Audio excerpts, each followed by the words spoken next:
back to a brand new video, and today it is feeling a bit like summer, so we have been to collect the elderflowers, which are in full bloom now.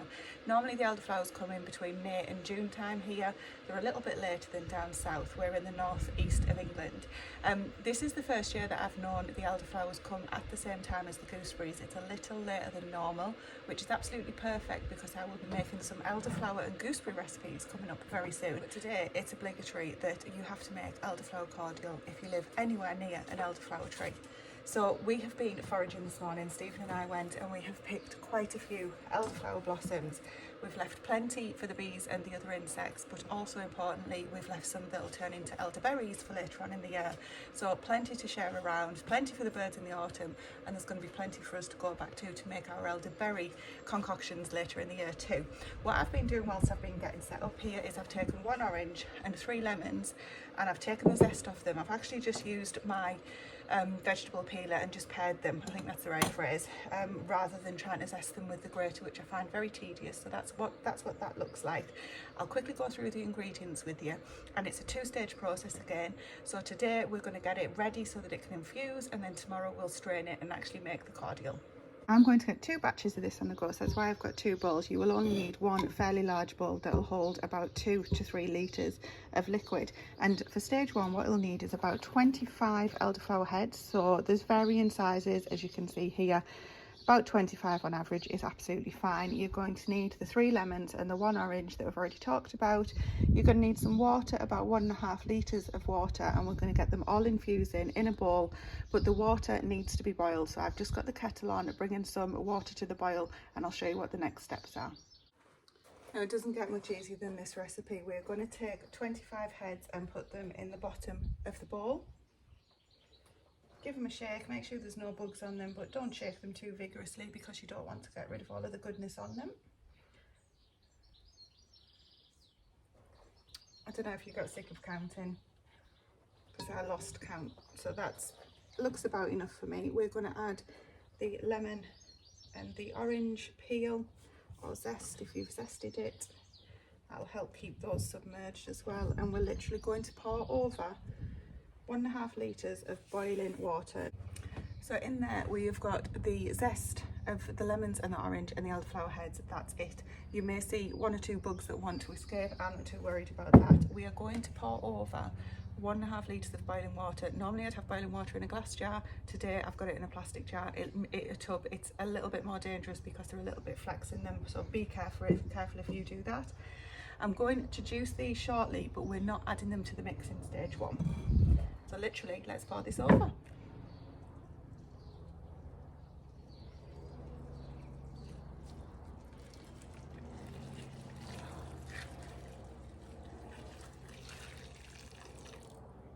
want to make sure everything's submerged.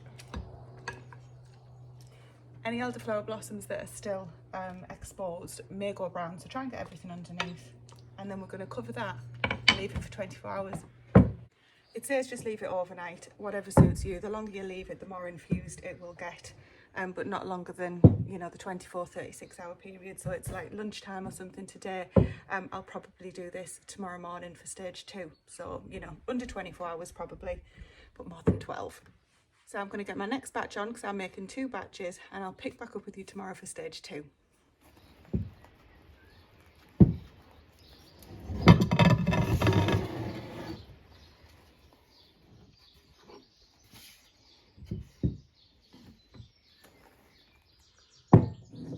And whilst they're infusing, I don't want to sit around and have idle hands, and I've got plenty more elderflower heads to be working through. So I'm going to make a little bit of a grown-up tipple.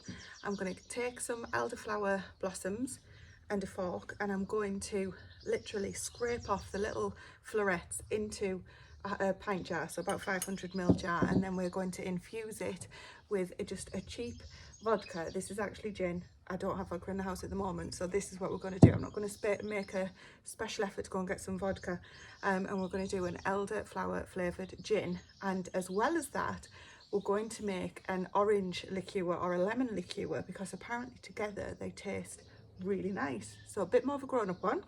If that's not your thing, then hang fire for stage 2 of the cordial. I'm going to work on getting these florets off here.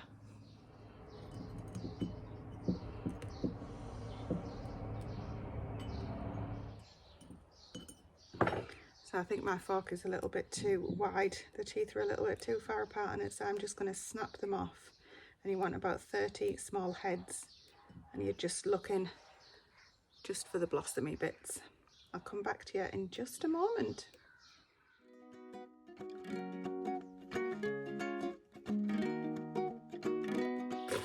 This recipe is so simple, it's not even a recipe. I've got a full jar of elderflower florets for the most part. I tried the fork, it didn't work.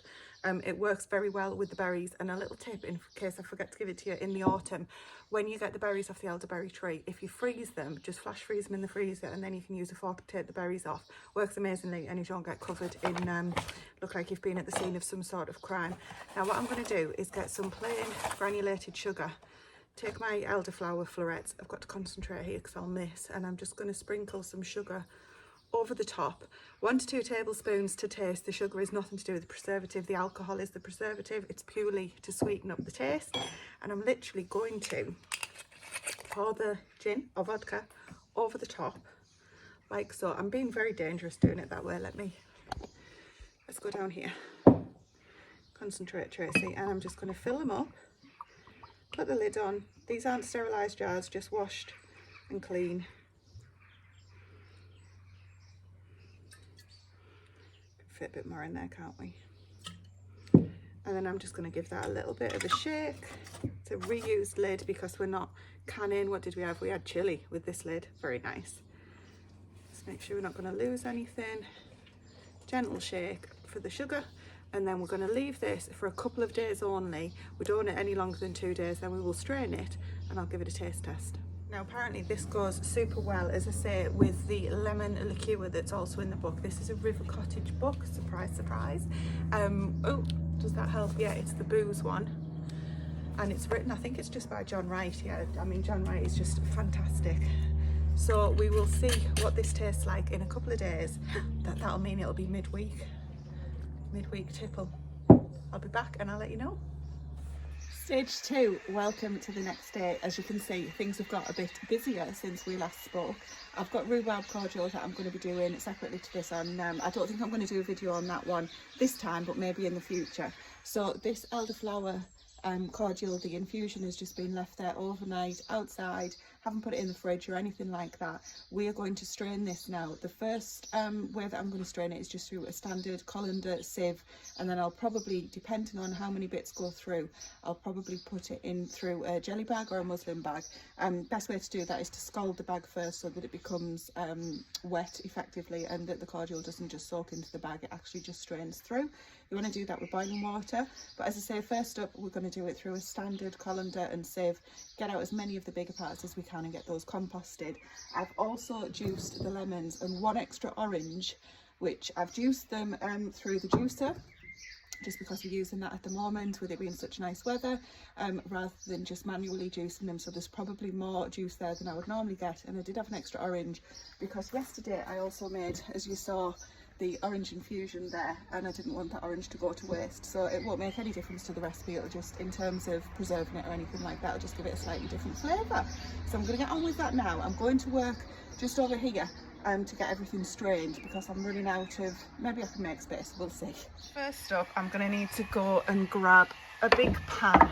So I'll hang that back up there. I've just got all my hooks here for everything that I use frequently. These are for the little fire pit there, but anyway, I digress. So looking okay, all good there. Slightly dark concoction. Is this one looking okay as well?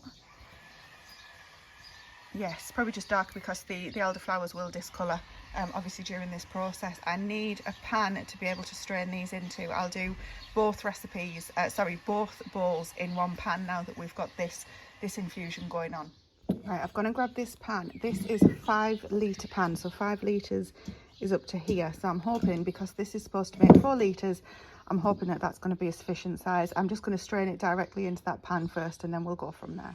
So I've just got a colander in the pan, which will be my first, and then I've got a second sieve, which I'll probably use. The jelly bag will stop any bits, particles going through that are in here, but I'm not sure how bad it's going to be. And for long-term storage, you definitely want to have all of the bits out, because that'll be any bits that are in there. That'll be what could potentially go mouldy. I'm going to rinse these bowls out after I've tipped them out.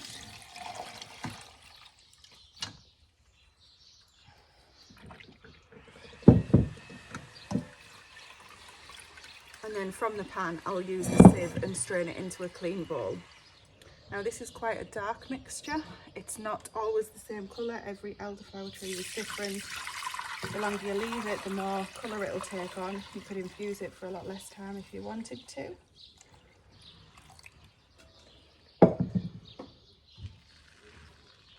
There's not that many bits in there at all. I think I'm going to be happy not to put this through a jelly bag. Well, this isn't going to be the only batch that I'm doing. So I'm going to do quite a few of these. This will be drank over the next couple of weeks, so it's for immediate use. Even though I'm going to be adding citric acid, I'll talk to you about that in a moment. If it's one of the ones that I want to keep for longer preservation, I would definitely put it through a jelly bag, just to avoid having any of those bits in there, which will be what could potentially become mouldy and, you know, bad bacteria and all of that. But I'm quite happy with that, so I'm just going to rinse out my pan and add this back into the pan. I will do one final sieve as I put it back into the pan, just for extra, just to be careful. So the other thing that you could do is put a muslin cloth, a scalded muslin cloth in that sieve as well, and strain it through there. As I say, I'm not too worried for this one. For the next ones, I will do that once we've got them where they're not for immediate use. So one final strain, and I'm actually not going to put all of this in because there are a few things, you might not be able to see, there are a few bits and pieces there in the bottom of that, which that would have got caught in the jelly bag, so I'm just going to leave those.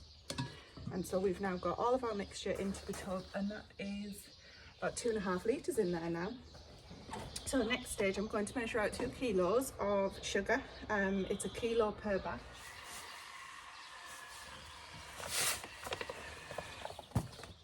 Now that is a lot of sugar. I am making 2 batches, and you can use more or less in this because the citric acid is acting as the preservative in it. Now I'm not too sure about using citric acid myself. I've never used it before. This is still cold, by the way. And I have been looking it up. It is obviously a preservative that's used in a lot of these recipes, but it's also an ultra-processed food. So this time I'm going to use it just because I want to see if it changes the flavour, and it is for longer term storage. Theoretically, I might not need it because this will get through this quite quickly, but I just want to see what it's like and get it used. So in here we have got, can you see the oranges on top and the lemons are on the bottom? I'm just going to add all of this in as well.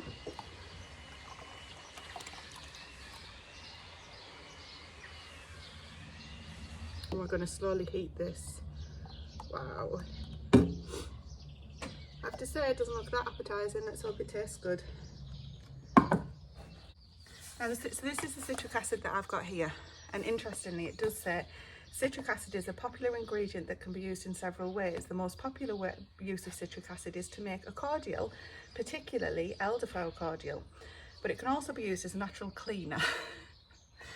So we may be getting our insides cleaned out at the same time.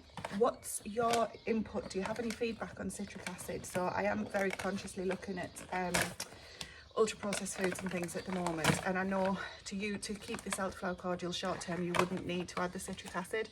As I say, this is a little bit of an experiment because I am wanting to see if it changes the flavour, and if it's worth using it for long-term preservation. It says a heaped teaspoon per batch, and I've got 2 batches, so it looks a bit like sugar or salt, so I'm going to sprinkle this in. I feel like I'm adding bleach to my food. So yeah, do you have any experience on this? Any thoughts?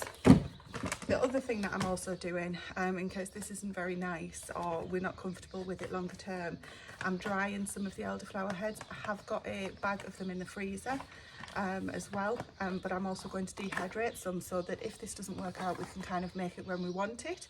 It just means we'll have to make up a fresh batch each time using the dried ingredients or from the freezer. They do freeze very well, just in a regular freezer bag. So I've got the lid for the saucepan, and we're going to go and put this on the heat now, and we're literally going to warm it through to dissolve all of the sugar, get all of that incorporated, and then that's it. When it's done, you can bottle it. For this time, I'm just going to reuse a big 5-litre water bottle that we've got, so not very glamorous at all. You can obviously get your glass bottles and things like that for longer term storage. The other option is, if you're not using the citric acid, in a plastic bottle, leaving some headspace, you can freeze it. There's other ways of, you don't have to use a plastic bottle, but that's just another option there as well. We will just be putting this in the 5-litre bottle when it's cooled down and getting through it really quickly, so not glamorous at all this time. So I've got the heat on there. This is just, we've just got a gas bottle underneath. The only thing about having this heat in here, sometimes there's a bit of a draft comes through and blows the flame out, but we're good to go today. Now, this is said water bottle. We have just finished the water that was in this bottle. I use this for all different things, and we tend to just refill them, so we're not always buying new plastic bottles. But I'm pleased because it was just good timing for us to have an empty one of those. So hopefully, don't know if you can see, but this is just under the 5 litre mark, so we've got about 4.5 litres in there, so that should fit in there perfectly. And then I'll keep that in the fridge and we'll just have this every day. I might just make a jug up with ice in so people can just, rather than tipping it from the bottle, I've got kids, you know, it'll all end up on the floor. Then I can just make some up in the fridge in a jug, and we can just use that every day. We'll see how it goes. Now, one thing I will mention, the foam on the top here, you probably will not have that. That is from the juicer. So what I might do is scrape that off at the end if it doesn't get incorporated. For some reason there's always foam when I juice the fruit or the veggies, so that's good to go. Now let's just leave that to warm up. I'll keep stirring it. When the sugar's dissolved, then I'll come back to you. In the meantime, I've got such a busy day. I best go and get these pots washed because I'm going to need everything else for the rhubarb cordial that I'm going to get going on as well. Every day this week, well, for the next few weeks, I'm going to be preserving. I want to get all of the cordials done. We've got a ton of rhubarb, an absolute ton of rhubarb, and we love rhubarb cordial. So again, I've water bath rhubarb cordial in the past. I've never used citric acid in it.